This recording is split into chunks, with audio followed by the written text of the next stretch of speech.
I'm Abby Stokes, the author of Is This Thing On? A friendly guide to everything digital for newbies, technophobes, and the kicking and screaming. And in Chapter 18, Phone It In, I promised to give you some texting tips in a video. So here we are.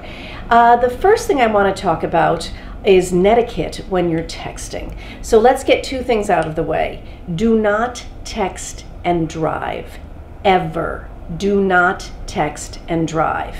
And choose to turn off your cell phone or your tablet when the movie or the performance begins. Don't text during a movie or during a performance because the light from your phone is just as disturbing as hearing somebody talk on their phone. So why do people text?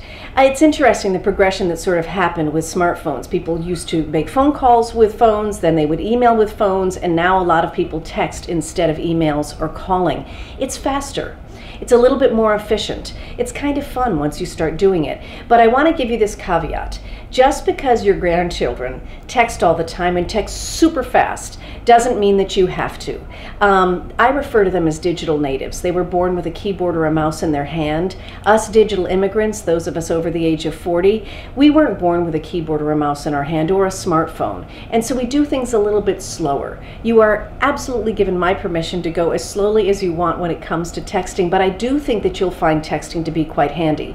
Imagine you're at the movie theater and you're nestled down in your seat while your friend is buying the popcorn. You just want to send them a little message letting them know you're in the 5th row, the 3rd seat over, so they know where to find you.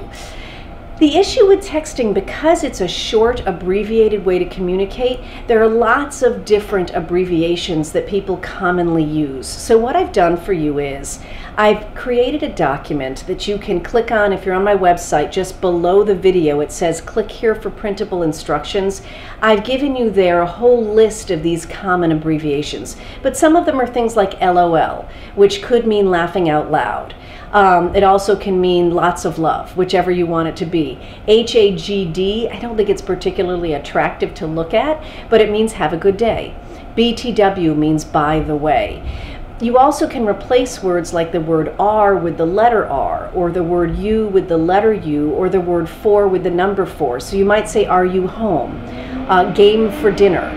Then, if you want to even add up something a little bit more than that, you can use something called emoticons. And that's when you take punctuation and use it to make a symbol that conveys an idea to somebody. In other words, you can make a smiley face by using a colon and a parentheses. You can create a rose with an emoticon. You can also do something called emojis. I have a whole nother video for you telling you how to turn emojis on your smartphone, but if you wanted to invite somebody to go for a bike ride, you could use an emoji and words inside a text message. So it's all about these sort of abbreviated forms of communication.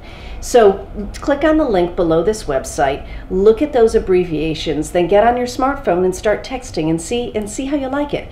You don't have to use it, but I think you're going to find that it's a fun way to communicate, and it certainly is simple and fast. Please send me an email if you have any questions about texting or anything else, or if you have any ideas of any other videos that you might want me to make for you. I'm just a click away.